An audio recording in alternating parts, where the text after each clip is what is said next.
Hello दोस्तों, स्वागत है आप सभी का आपके अपने चैनल हाई एजुकेशन जोन में।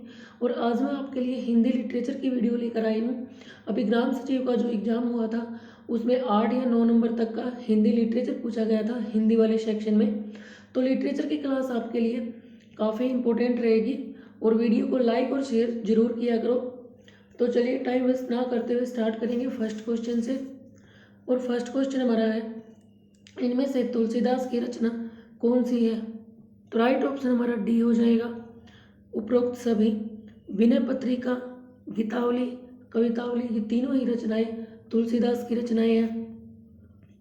और तुलसीदास से 2 क्वेश्चन पूछे गए थे एग्जाम में, तो उनकी सभी रचनाएं मैं आपको ट्रिक से करवा देती हूँ। जैसे ट्रिक ये है, जैसे विनय है, विनय आप कोई लड़का लगा लो। अब इनकी बहुत सारी पत्नियां हैं, एक तो गीता है, कविता है, या आप सीधा भी याद रख सकते हो कि गीतावली, कवितावली, जानकी मंगल, दोहावली भी आप लड़की का ही नाम लगा लो। तो जानकी, दोहावली और पार्वती, ये जो है ना, ये पांचों किसकी पत्नियां हैं? विनय की। और जब इतनी सारी पत्नियां होती हैं तो लड़ाई तो होगी। तो इन सभी में ना लड़ाई हो रही थी, तो ये गांव के सरपंच के पास चली गई जिसका नाम था रामलला नेहचू। रामलला के पास चली जाती है फैसला करवाने के लिए। तो वो भी इनका फैसला नहीं करवा पाता है। वो कहता है कि तुम लड़ो मत और भगवान की पूजा करो, बरवे रामायण भगवान की पूजा करो, बार बार रामायण पढ़ो। बरवे से आप बार बार लगा लो। वो कहता है कि तुम बार बार रामायण पढ़ो और फिर तुम्हें ना भगवान दर्शन देंगे, फिर वो तुम्हारा फैसला करेंगे। यानी कि फिर लास्ट में रामचरितमानस राम प्रकट होते हैं, फिर वो इनका फैसला करते हैं। एक बार फिर से बता देती हूँ। विनय कोई लड़का है, उसकी पत्नी है गीतावली, कवितावली, जानकी, दोहावली, पार्वती, ये सभी उनकी पत्नियां हैं पांचों। और इनकी ना आपस में लड़ाई होती है विनय को लेकर, क्योंकि एक विनय किस किस के साथ रहेगा। तो फिर ये गांव के सरपंच के पास जाती है जिसका नाम है रामलला नेहचू। वो भी इनका फैसला नहीं कर पाता है। वो कहता है कि तुम विनय को लेकर मत लड़ो और तुम ना भगवान की पूजा किया करो, तुम बार बार रामायण पढ़ा करो, बरवे रामायण ये जो रचना है यहाँ पे। तो बार बार तुम रामायण पढ़ा करो, इससे ना तुम्हें भगवान मिलेंगे फिर।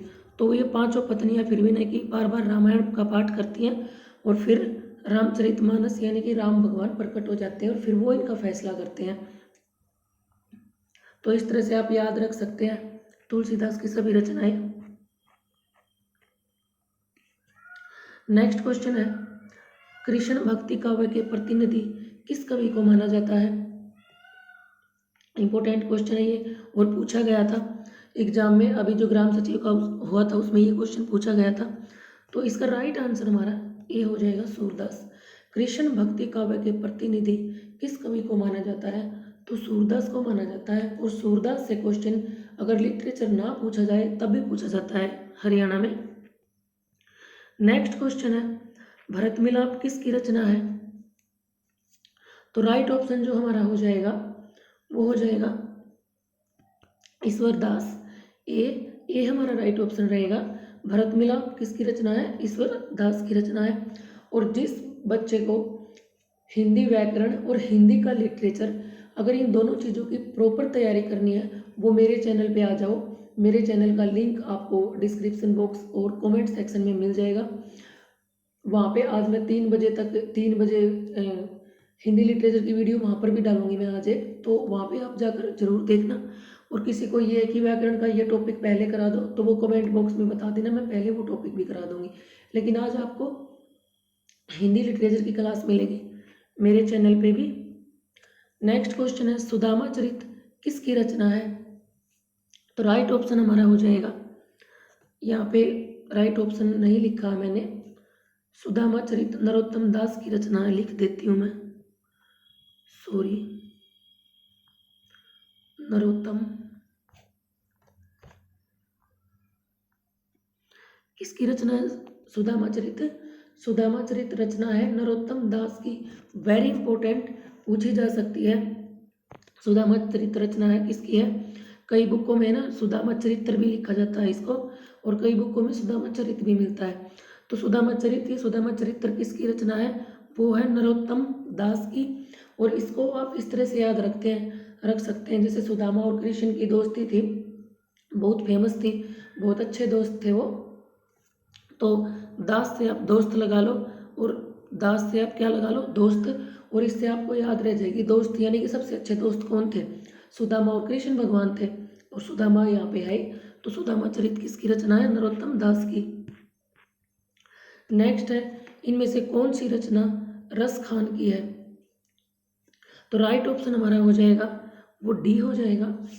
उपरोक्त सभी सुजान, प्रेम वाटिका, दान लीला, ये तीनों ही रचनाएं रस खान की रचनाएं हैं।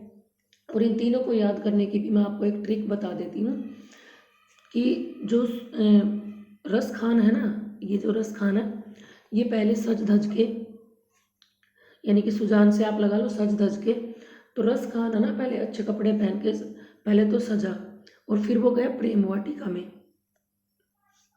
कहाँ पे गया वो, प्रेम वाटिका में। और प्रेम वाटिका में उसने जाके फिर क्या किया, वहाँ पर जाकर उसने दान लीला कर दी। कृष्ण भगवान जैसे बोलते कि उनकी रास लीला दिखाते हैं, तो लेकिन रस खान ने सज धज के प्रेम वाटिका में जाके रास लीला ना करके दान लीला कर दी। तो इस तरह से आप याद रख सकते हैं। और प्रेम वाटिका एक और राइटर की भी रचना है, अभी मुझे ध्यान नहीं है, अगली वीडियो में बताऊंगी। नेक्स्ट क्वेश्चन है, भक्ति काव्य की कितनी काव्य धाराएं हैं, तो भक्ति काव्य, ये क्वेश्चन भी पूछा गया था, भक्ति काव्य की कितनी काव्य धाराएं हैं, तो राइट ऑप्शन हमारा ए हो जाएगा 2। और वे 2 कौन कौन से हैं, तो एक तो है निर्गुण भक्ति धारा, कौन सी, निर्गुण भक्ति धारा, और दूसरी है निर्गुण काव्य धारा एक तो, और दूसरी है सगुण काव्य धारा, सगुण। तो एक बार फिर से बता देती हूँ, भक्ति काव्य की कितनी काव्य धारा है, तो 2 है, कौन कौन सी, निर्गुण काव्य धारा और सगुण काव्य धारा। बहुत ईजी क्वेश्चन है, वैसे भी पूछ लिया जाता है ये तो। नेक्स्ट क्वेश्चन है, कबीर शब्द कौन सी भाषा का शब्द है, ये क्वेश्चन भी आपका ग्राम सचिव में उठा था, तो पूछा गया था ये क्वेश्चन। तो राइट ऑप्शन हमारा हो जाएगा ए, कबीर शब्द अरबी भाषा का शब्द है। और कबीर का एक बार अर्थ भी पूछ लिया था, तो कबीर का अर्थ होता है महान या श्रेष्ठ। क्या होता है, महान या श्रेष्ठ। और कबीर अरबी भाषा का शब्द है। एक बार ये भी पूछ लिया गया था कि हिंदी किस भाषा का शब्द है, तो हिंदी फारसी भाषा का शब्द है। हिंदी कौन सी भाषा का शब्द है, फारसी भाषा का शब्द है। ये आपके तत्सम तद्भव में भी पूछे जाते हैं। नेक्स्ट है, इनमें से कौन सी रचना मीराबाई की है, तो राइट ऑप्शन हमारा डी हो जाएगा, डी हमारा राइट ऑप्शन हो जाएगा। नरसिंह जी का मायरा, गीत गोविंद टीका, राग सोरठ के पद, ये तीनों ही रचनाएं मीराबाई की रचनाएं हैं। आप इनको याद रखना, मीराबाई की रचना वैसे भी पूछ ली जाती हैं।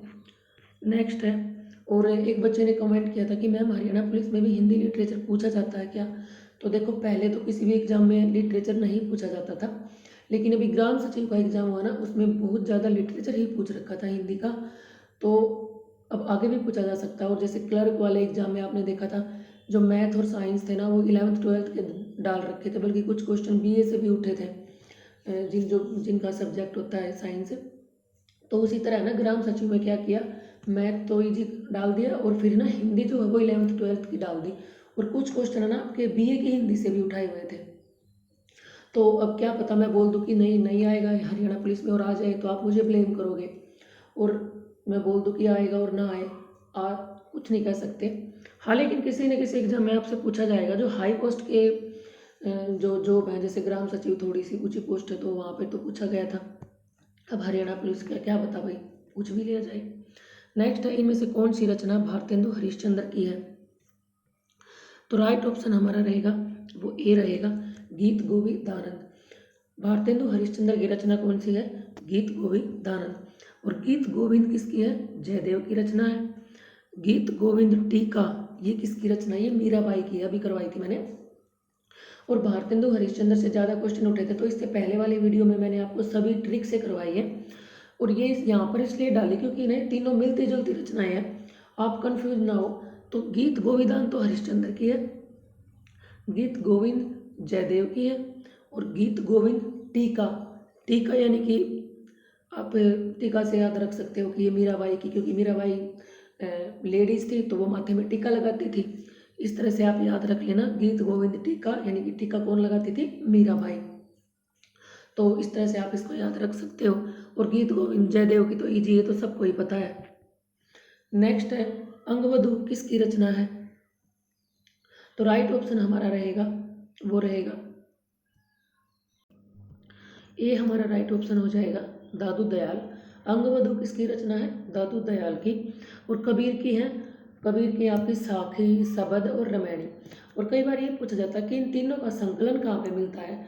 जो कबीर की ये रचना है ना, साखी, शबद और रामायणी, इन तीनों का संकलन बीजक में मिलता है। इस तरह से घुमा के पूछ लिया जाता है क्वेश्चन, कहाँ पे मिलता है तीनों का संकलन?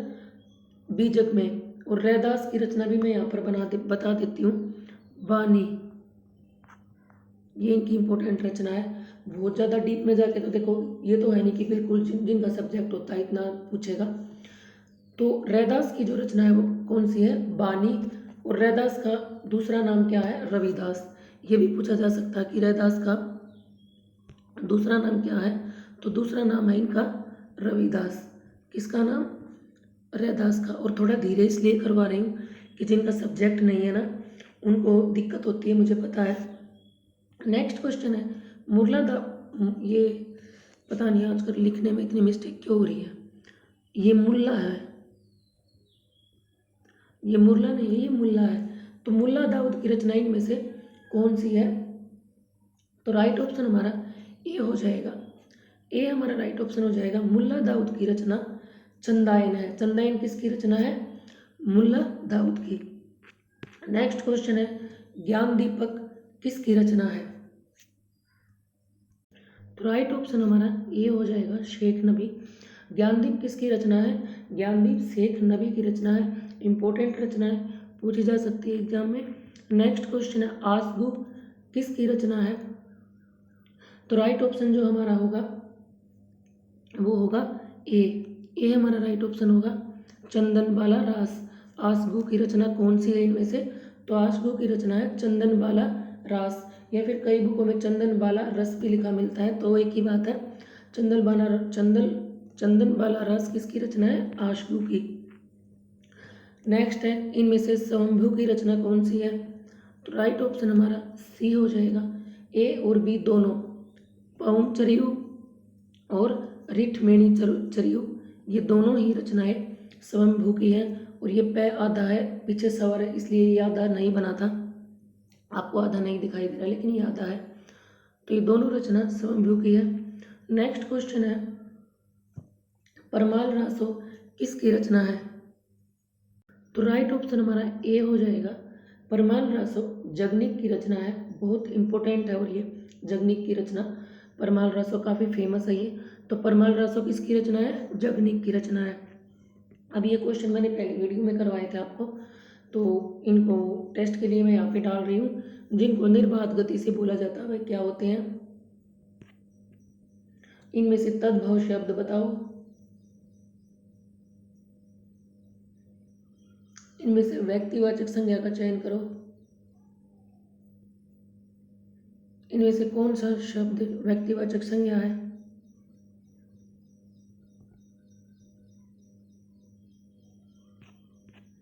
शब्द बाग दिखाना, मुहावरे का अर्थ क्या होगा?